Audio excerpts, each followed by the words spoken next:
Jona roapolo sy roa arivo 5:20 taonan'ny baibolitsika malagasy.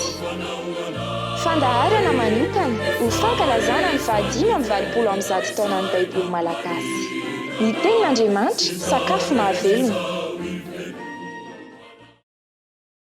Misaoran'i Jehovah ary fanahyko ary izy rehetra atao anatiko misaorany anarany masina, misaoran'i Jehovah ary fanahyko ary aza misy hadininao ny fitahiny rehetra.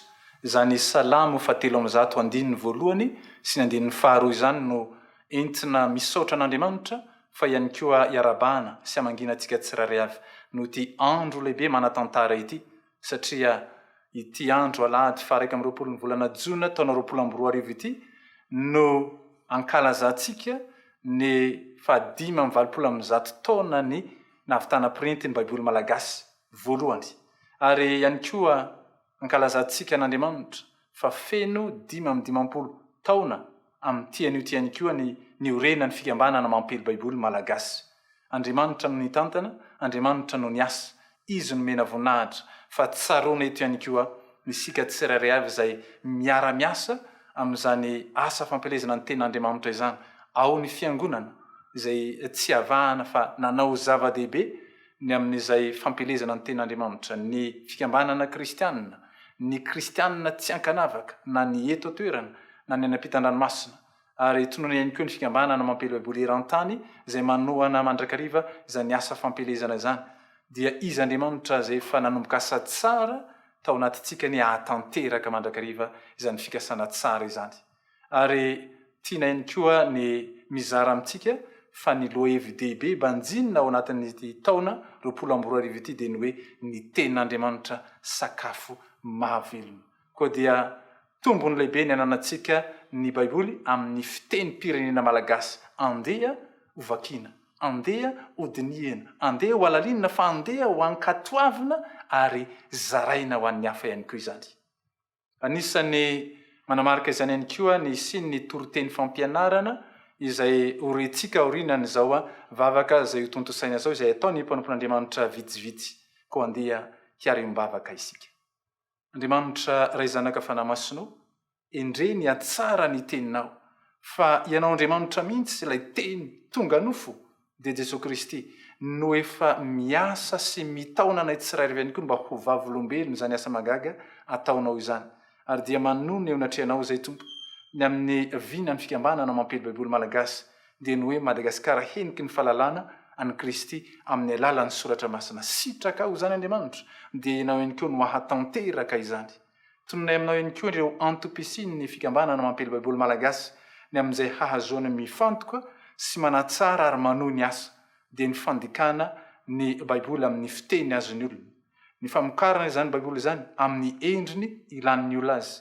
Ny fampelezana ny teninao Andriamanitra amin'ny vidiny mety ho takatry ny olona fa indrindra ihany koa ny ahazoana manentana sy manofana ny amin'ny famakina sy ny fampiasana zany teninao zany mba ho fiainan'ny olona andavanandro. Tompo Andriamanitra io mahagaga ianao, mahagaga ny asanao tamin'ny alalan'ny fikambanana mampiely baiboly malagasy ary fantatra fa mbola anao zava-mahagaga ihany koa ianao hiantefa amin'ny taranaka mifandimby amin'ny alalan'izany teninao zany. Dia misaotranao zay ny amin'izay efa nataonao ataonao sy mbola hataonao satria Andriamanitra velona ianao, velona ny teninao ary mamelona nay tsirairay avy ihany koa.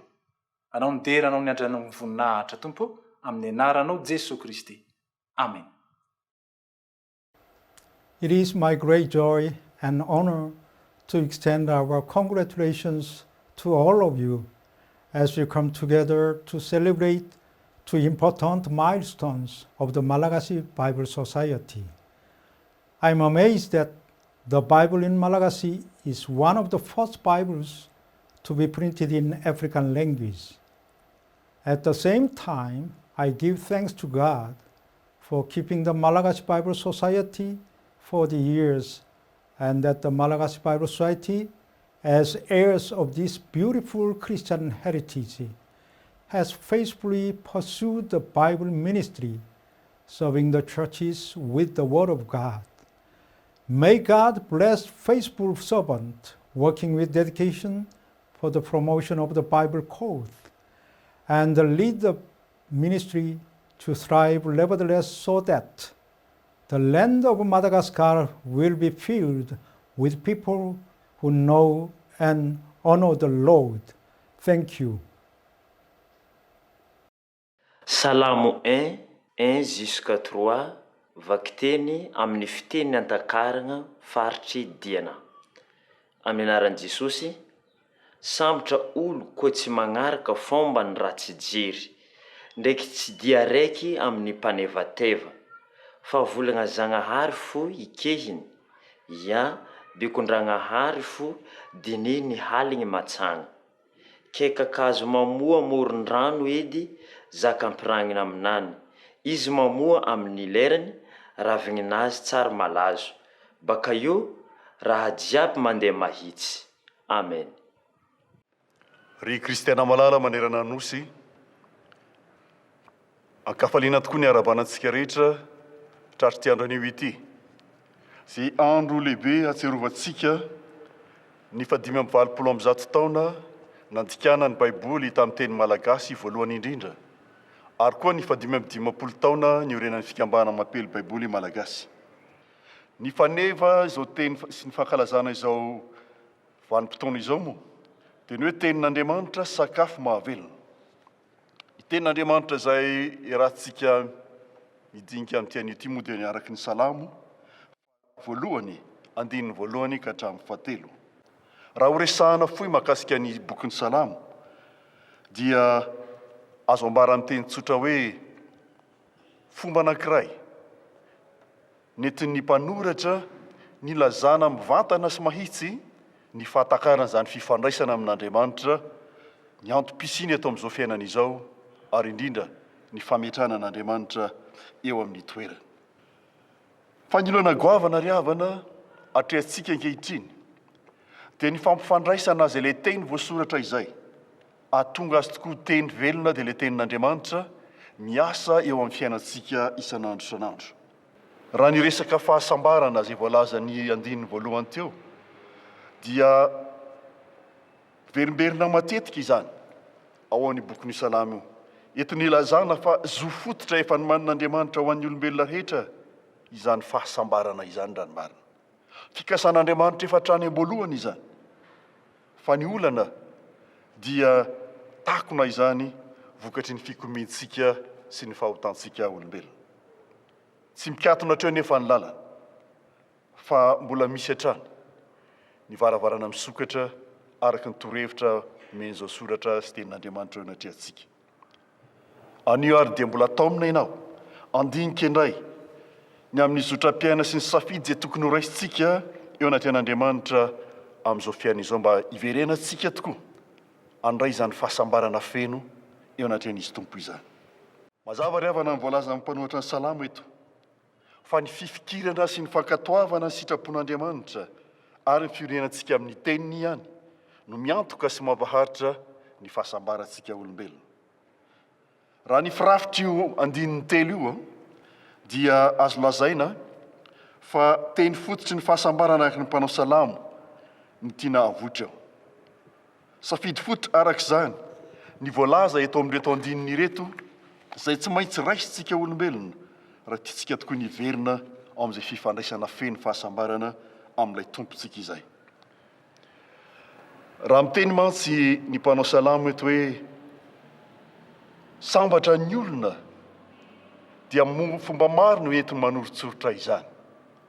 Fa raha ny firafitra ireo teny andinin'ny telo ireo no zoina dia afaka milaza isika fa ny ivony ary indrindrindra ny fototry ny fahasambarana azontsika hiantsapazana dia ny fifikirana amin'ny lalan'i Jehova, ny fankasitrahana izany ary indrindrindrindra ny fametrahana izany ho lara-pahamehana eo amin'ny fiainantsika. Mametraka antsika eo anaty safidy mazava ny teny soratra masina izay manoloana antsika ankehitriny. Ho an'izay mikatsaka marina ny ahita izany fahasambaran'Andriamanitra izany dia tsy maintsy ao amin'ny tenin'Andriamanitra ihany ny verenana satria izany no miteraka fahasambarana maharitra eo amin'ny fiainana. Hoy mantsy ny teny soratra masina, indro efa nataoko anoloana ny fiainana sy ny fahafatesana koa mifidiana ny fiainana mba ho velona ianao. Ary koa raha nanambara tamin'ny zanak'Israely Josoa dia nilaza fa fidinareo anio ary izay Andriamanitra ho tomponareo ary ampanatony an'i Jehova ny fonareo. Ry hava-malala, zava-dehibe ny safidy ataontsika eo anaty an'Andriamanitra ary manoro lalana antsika izany tenin'Andriamanitra izany ankehitriny. Vokatry ny safiditsika no miteraka na fihetsika vaovao, indrindra fahatsapana vaovao anaty an'izy tompo. Voalohany miteraka fanapahan-kevitra izany, andany asa ratsy rehetra sy ny fiainam-pahafatesana rehetra izay maningotra ny fiainana. Faharoa dia miteraka fahafianoana eo amin'ny lafim-piainana izany. Mamoatra any ka mitondra fahasoavana ho amin'ny manodidina azy izy ary anisan'ny manamarika ny fiainan'olona sambatra izany. Azo ny hafandraisana sy hitondrana soa ary koa azo ny ampiasaina hoentina manome voninahitra an'Andriamanitra. Na dia eo aza ny zava-misy, ny alahelo sy ny hafaliana, izany hoe ny olona manontolo miaina ny fiainany eto amin'izao tontolo izao, dia afaka milaza ny olona matoky an'Andriamanitra fa sambatra, afaka miara-mitomany amin'izay mitomany ary koa miara-mifaly amin'izay mifaly. Fa ny tena zava-dehibe indrindra dia ny faharetana ao amin'izany fahasambarana ampanantenan'ny tompo izany. Mipetraka ary ny fanontaniana aminao ankehitriny, manahoana ny fiainanao. Toy ny azo velona ka mahatonga ny olona tena ho sambatra ve satria mpizara fahasambarana izay rehetra mifikitra amin'ny tompo. Sa kosa mbola misalasala ka hanaraka ireo lalan-diso araka ny voalaza amin'ny andininy voalohany. Ny andeha amin'ny fisainany ratsy fanahy sanatria, na hijanona amin'ny lalana faleam-panota, na hiara-mipetraka amin'ny mpaniratsira. Tsy ry havako, ny fikasan'Andriamanitra aminao dia ny hatonga anao ho sambatra tokoa ary tsy hiozongozona na hisalasala ny amin'izany eo amin'ny fiainanao. Ny fahasambarana omen'Andriamanitra dia mihoatra lavitra noho ny zava-misy izay manahirana antsika. Eny fa nahatramin'ny fahafatesana aza dia ambaran'ny soratra masina fa sambatra izay maty dia izay maty ao amin'ny tompo rehefa tena miorina mazava tsara amin'izany fiainantsika. Andresy ny hery mandrivotra izay analavitra ny tompo ny fifikirantsika amin'ny tenin'Andriamanitra. Fa izany tokoa nandrana ny zanany ho eto amin'izao tontolo izao dia ny andresy ny asa rehetra miteraka fahafatesana sy tsy fahombiazana eo amin'ny fiainantsika. izany nefa dia tsy totosantsika amin'ny herin'ny tenantsika fotsiny any fa ilayntsika tokoa ny herin'ny fanahy masina araka ny voalazan'ny profeta manao hoe tsy amikerina mpahatanjahana tokory no atanterantsika izany fa amin'ny fanahika an'io Jehovah tompony maro. Koa sambatra raha samsambatra isika ry havana manana izao fotoan-dehibe izao ahafahana mbola mifantoka sy mitodika amin'ny anjara toerana lehibe mena ny tenin'Andriamanitra eo amin'ny fiainan'ny fiangonana, eo amin'ny fiainantsika kristianina tsirairay mpanaradian'ny Kristy. Koa dia manadidy sy andraikitra izao sy ianao hitondra sy hanambara izany satria izany ihany no mahatonga ilay soratra voasoratra ho teny velona ary hitondra fiovana eo amin'ny fiainan'izao tontolo izao. Ry kristianina malala, manoloana izany teny izany aza dia manadidy sy andraikitra izao sy ianao hitondra sy hanambara ary indrindrindra ampiely izany tenin'Andriamanitra izany mba hahatonga ny firenentsika ho eniky ny filazantsara tokoa. Tsy teny bolokaroana ny lavitra any izany fa efa ampelantanantsika ilay tenin'Andriamanitra, ilay teny velona, sakafo mahavelona ho an'izay mahazo azy tokoa. Koa dia ingane mba ho tanteraka eto amin'ity tanin-drazantsika ity ilay vina manao hoe mba ho vonto ny filazantsara ny Kristy tokoa ane ny nosin-drazantsika. Voninahitra Andriamanitra. Amen. Aoko sika hivavaka. Tompo isaorana, ianao fa nampanohitra ny soratra masina rehetra tokoa fianaranay. Kaoka mba hiaino sy hamaky sy hianatra ary handinika azy tsara izahay. Aroka ny faharetana sy ny fampinoana ny teninao masina no hitananay mafy ny fanantenana ny fiainana mandrakizay efa nomenao anay amin'ny alalan'i Jesosy Kristy mpamonjy anay. Amen. Bien-aimés frères et sœurs de la société biblique malgache, à l'occasion de la célébration du 185e anniversaire de la Bible Malagasy et du 55e anniversaire de votre Alliance publique, je voudrais, au nom de l'Alliance publique du Cameroun et de toutes les alliances publiques d'Afrique, apporter nos félicitations et encouragements pour ce double événement. Nous aurions bien voulu être présents, mais malheureusement, la pandémie de l'heure a fait que nous soyons tous absents. Nous le regrettons, mais sachez que nous sommes avec vous en esprit pour ce grand événement et prions pour une bonne célébration et rendons grâce à Dieu pour ce qui a été fait pendant toutes ces années. Bonne célébration et bonne fête à chacun de vous. Merci. Shalom voalohany, andininy voalohany ka hatramin'ny fahatelo. Vakina amin'ny fiteny Antemoro, faritra Vatovavy Fitovinany. Amin'ny agnaran'i Jeshoa. Ketrika gn'olo malagna ny hevitra ny rasy fagnahy. Ary mirihitra izy la mandalo amin'ny lalagna falen'ny mpanota, sady da sy mifagnosona mihitsy amin'ny mpamingavinga. Fa ny fampianarana avy la tamin'i Jehovah ny teny, sady ataony am-pagnahy fezay sanjo salagna. Da sisy hafa amin'ny azo ambolena amoron-drano io izy, magnome voa fezay amin'ny fotoagna famoazany. Ny raviny da sy mijanona mandrombona, ary mahomby amindray asa ataony. Amen. Misaotra an'Andriamanitra lehibe isika fa noho ny fahasoavany dia afaka mizara an'izao tenin'Andriamanitra izao aminareo tsiraray avy isabatan'olona ny tenako.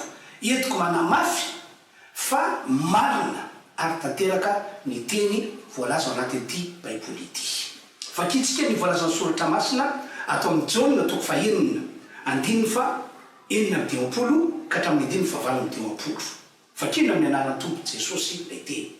Zay mihinana nofoko sy misotro amin'ny rako no mitoetra ao amiko, ary zao kosa ao aminy.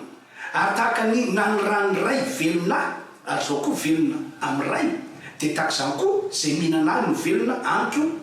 Ity no mofo zay nidina avy tany an-danitra, tsy tahaka ny razana zay mihinana nefa maty any, fa zay mihinana ity mofo ity dia ho velona mandrakizay. Tantarako aminareo fa Jesosy Kristy izy no tompo sy mpamonjy ity zao tontolo zao ity. Raha tonga tety ambony tany izy dia nanaiky nanolotra ny ainy natao sorona teo ambony hazo fijaliana. Ka na izy mino fa Jesosy tokoa no maty teo ambony hazo fijaliana nitondra ny fahotana. Na iza mino sy manaiky fa Jesosy efa nandatsaka ny rano ho fambianana ny eloka sy ho fampihavanana an'ilay olona amin'Andriamanitra, dia ovonjena ny fananjan'olo zany ary omena fiainana. Ary mikasika ny amin'ny Jesosy io dia nilaza izy fa ilaina ambara amin'ny olona ny momba azy, ilaina zaraina amin'ny olona ny momba azy. Zay le filazantsara. Ka zay rehetra mino an'izay filazantsara zay, resy lakany amin'izay filazantsara zay, fa izy tokoa no tompo sy mpamonjy ity zao tontolo zao ity dia arabaky teny ovonjena ny fanany, ary le olona hitoetra amin'ny Jesosy, ary Jesosy hitoetra tokoa ao amin'le olona. Amafisy koa amintsika rehetra fa ny teny voalaza amin'ity baiboly ity, indrindrindrindra fa ny teny manambarany amin'ny Jesosy dia tena marina ary tanteraka. Ny porofo zany dia zao, rehefa mino an'ilay teny anao milaza fa Jesosy no tompo sy mpamonjy aty zao tontolo zao ty, matontona fahotan'ny olona teo ambony azo fijaliana. Raha vao mino an'izay le olona dia misy herin'Andriamanitra miasa eo amin'ny fiainana, manova ny fiainan'ilay ratsy ho fiainana tsara, ho fiainana vaovao. Zay le nambaran'ny Paoly Korintianina 2:5-7. Noho zany indrindra dia mitaonantsika eo mba tsy norosaina mihitsy na isalasala ny ino an'izay voalaza ao anatin'ity soratra masina ity. Raha ny voalaza ny bokin'ny Genesisy moa ka hatrany amin'ny bokin'ny Apokalipsy dia ao no manambara ny amin'ny Jesosy Kristy, zay tena ho famonjena sy ho fiainana ho antsika zanak'olombelona velona eto ambony tany ity. Ny tera, ny aja ary ny voninahitra moa dia atolotra ho an'Andriamanitra ray zanaka fanahy masina.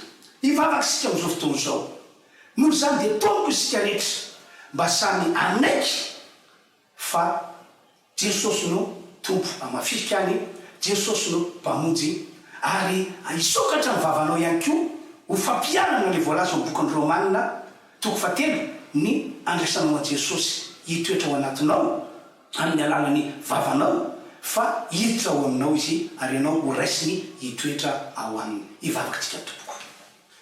Ry Tompoandriamanitra tsy tofo, la izy hatrizay ko mandrakizay.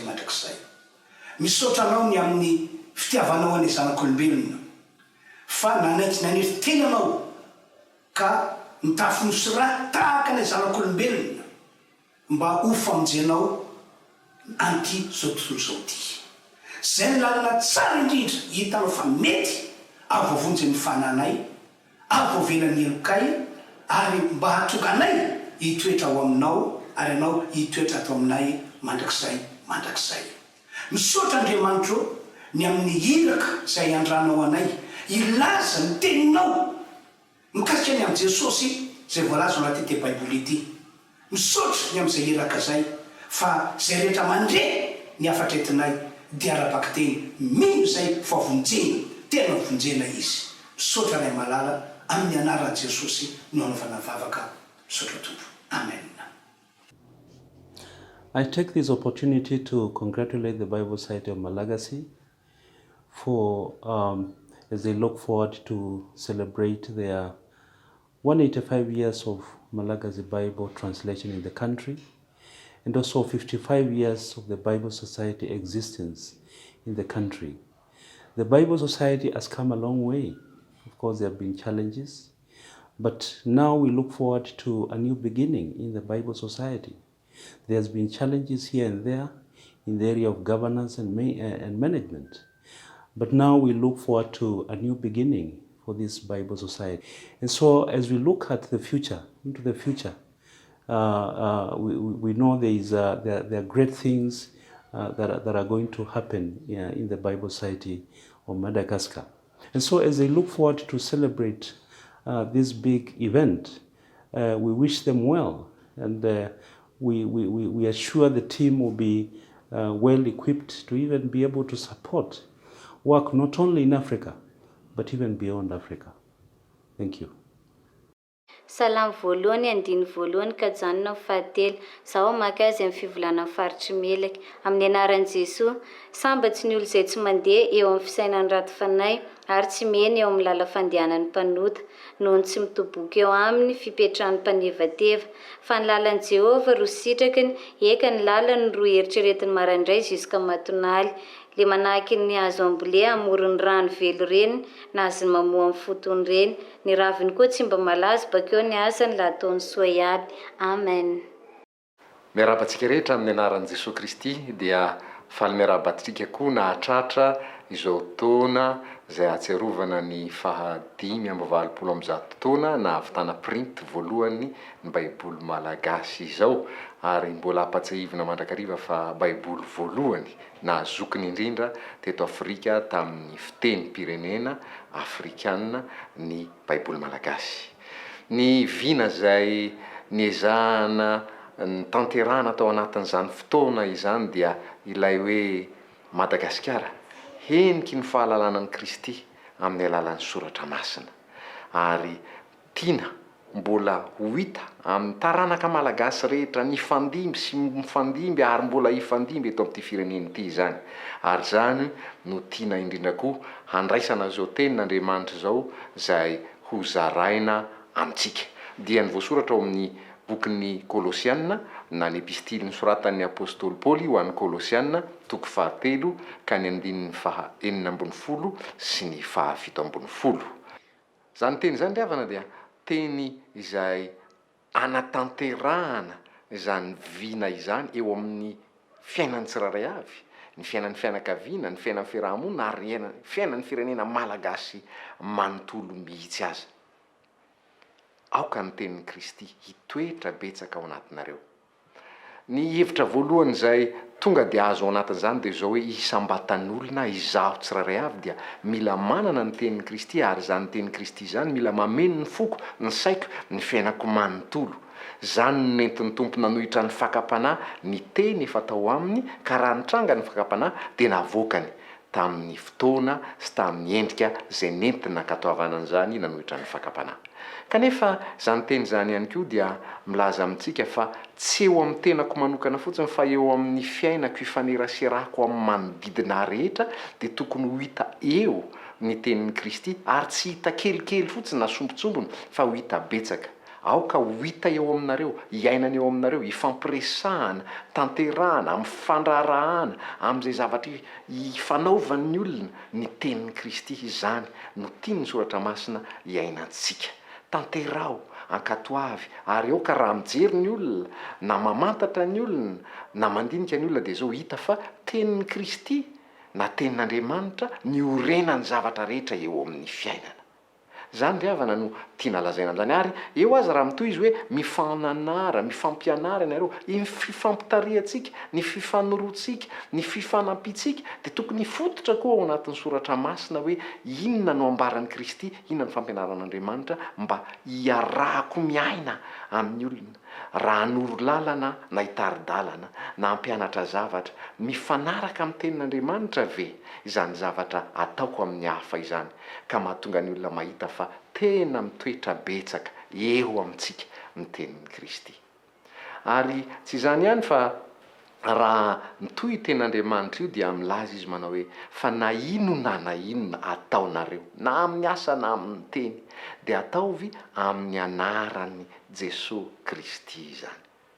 Matanjaka be riavana zany teny zany, satria nahoana? Satria mahatoky antsika Andriamanitra mba ho olona manao zavatra amin'ny anaran'i Jesosy Kristy. Inona ny dikany hoe manao zavatra amin'ny anaran'i Jesosy? Ny dikany dia hoe misolo tena, misolo toerana, manao zavatra anankiray amin'ny toeran'i Kristy, ary manao zavatra anankiray mifanaraka amin'izay lazain'i Kristy, mifanaraka amin'izay sitrapony lay Andriamanitra na lay Jesosy Kristy zanak'Andriamanitra velona zay nekeko ho tompo. Iza moa izaho ary iza moa ianao mba hitokisan'Andriamanitra hoe hanao zavatra amin'ny anarany? Ny tenenany hoe zay mino ahy ny asa ataoko ny ataony koa, ary hanao asa lehibe noho izany azy satria izaho mankany amin'ny ray. Zany ny dikan'izany riavana, ninona ataoko, ninona teneniko, na aiza na amin'ny fotoana inona dia zao mahatsiaro aho fa zay ataoko rehetra dia amin'ny anaran' Jesosy Kristy. Tahaka ny hoe misolo tena azy aho ary mahatonga ny ten'Andriamanitra miteny hoe misaotra an'Andriamanitra noho izany rehefa avy eo dia satria izao rehefa manao zavatra amin'ny anaran'ny Tompo aho dia ho azy irery ny voninahitra. Tsy izaho ny manao fa izy ny manao amin'ny tenako ampiasaina, amin'ny saiko ampiasaina, ny vavako ampiasaina, ny tanako ampiasaina, ny fiainako manontolo ampiasany mba haneho ny fahatsarany, haneho ny famonjeny, haneho ny voninahiny, haneho ny zavatra rehetra zay tiany ny Tompo ho hita eo amin'ny fiainako. Fa hita koa eo amin'ny fiarahamonina, hita koa eo amin'ny fiarahan'ny olona, ao amin'ny fiangonana, any amin'ny fiaraha-miasa any, any amin'ny fianakaviana, mba ho hita izany. Ary izaho sy ianao no solon-tenany iraka, solon-tena, manao ny zavatra tsy sasatsasany fa ny rehetra amin'ny anaran'i Jesosy Kristy. Matahaka izany ve izaho sy ianao? Ry havana, ny Baiboly ny tenin'Andriamanitra dia tena fiainana. Raha kapoka ny zavatra andresana azy io dia izao fiainana ny Baiboly, fiainana ny tenin'Andriamanitra, ary izany fiainana izany no tian'Andriamanitra ho hita eo amiko. Baiboly iainana. Ny lohahevitra zay nitondrana zao fankalazana n'Andriamanitra no 520 taona zao dia hoe ny Baiboly sakafo mahavelona, tena azo ivelomana amin'ny andavanandrom-piainanao, ny andavanandrom-piainan'ny fianakavianao sy ny olona rehetra manodidina anao, ny Baiboly. Fanambo mipetraka aminao dia izao le fanambo hoe manana Baiboly ary ve ianao? Mora noho ny finday. Mamaky ny Baiboly ve ianao? Satria tsy hananana fotsiny fahavakiana. Fahatelo, mandinika mianatra amin'ny Baiboly ve ianao? Mba tsy hinana ambolony fotsiny, sahala amin'ny voankazo anankiray voasana zay vao hohanina. Ary ny farany, mizara ny Baiboly ve ianao? Endrika roa izay mizara zay, manambara ny fahamarinana rehetra sy ny afatry ny Baiboly. Fa ny anankiray koa dia ny hoe ataoko izay mba hahatonga ny olona rehetra hanana ny Baiboly eny am-pelantanany, amin'izay ahafahako manao izany satria ao no tena fiainana. Fanampy zany, ary zany tiana apetraka aminao. 520 taona ny Baibolitsika Malagasy. Eto ry havana dia manaroatra misaotra ny fiangonana manontolo sy ny fiangonana rehetra zay miaraka miasa amin'ny fikambanana Mampiely Baiboly Malagasy amin'ny fanohanana, amin'ny fanampiana izao asa izao zay asan'Andriamanitra. Misaotra ny fikambanana kristianina rehetra miara-miasa sy manohana izao asa fanapariahana sy fanaparitahana ary fampahafantarana ny ten'Andriamanitra amin'ny Malagasy rehetra izao. Misaotra ny kristianina isam-batan'olona tsirairay avy zay manao ny ezaka rehetra ho fanampiana ny fanapariahana sy ny fampivelomana iainan'ny olona ny ten'Andriamanitra. Dia ny Tompo anie hitahy antsika rehetra ary ho an'Andriamanitra irery ny voninahitra mbola hiarivavaka isika. Misaotra raha io amin'ny anaran'i Jesosy Kristy Tompo. Fa miteny aminay ianao ary tena sakafo ho anay ny teninao dia aoka Tompo hitoetra betsaka hameno anay izany satria fantatray fa tsy mahay manao na inona na inona izay raha misaraka aminao ary ny teninao koa dia fanahy sy fiainana ary tsy ny mofo ihany ny veloman'ny olona fa ny teny rehetra zay aloky ny vavanao Andriamanitra. Misaotra raha io amin'ny anaran'i Jesosy Kristy Tompo. Amen. Mana ona, no anarako Meleri Cray. I currently work for Bible Society as the head of Bible Society in Wales. So greetings from Wales on your 185th anniversary of the completion of the whole Bible in Malagasy and your 55th anniversary of the Malagasy Bible Society. Cyfarchion o Gymru. Now the 21st of June is a date that's also personal to me, as this is the date of my birthday. I'm not quite as old as the Malagasy Bible Society, but I'm not that far off. Now we share a common bond, of course, through Bible Society, but also with the history of the Welsh missionaries who arrived in Madagascar all those years ago and who played such an important part in the translation of the Bible to Malagasy. I will pray for your work and ask if you could also pray for ours. Maybe we can aim to stay connected with a view of supporting each other. Enjoy your celebrations. Bye. Feloma. Narahanao teo? Fandaharana manokana ho fankalazana ny 520 taonan'ny Baiboly Malagasy.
So